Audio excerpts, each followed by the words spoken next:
Ассалаумағалейкум қазақ елі. Мінекей, бүгін Харекет қайырымдылық қорының кезекті баспанасын сыйлауға келіп тұрмыз. Баспананың иесі мінекей мынандай жатақханада тұратын Асанова Асылзат ханымға бұйырайын деп тұр.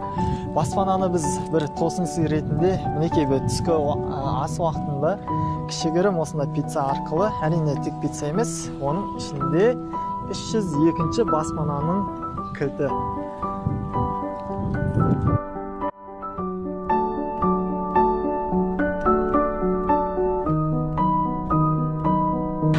Айтпақшы, айта кететін жайт, үй табыстайтын отбасы біздің үй беретінімізді.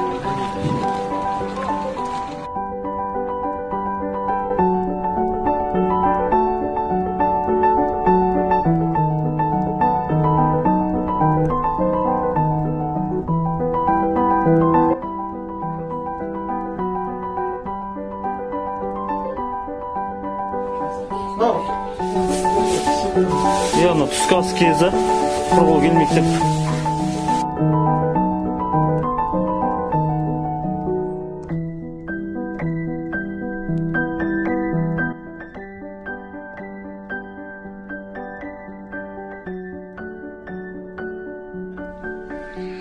Екінші баспана сіздерге бұйырды.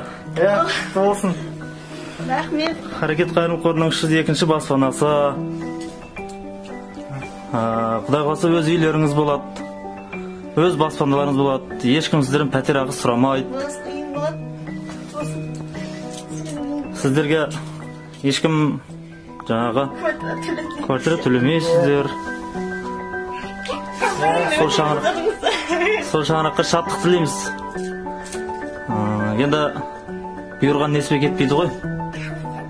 Мен сізді осы уақытқа дейін 3 рет келіп тексеріп кеттік, 3 рет видеоға түсіріп кеттік.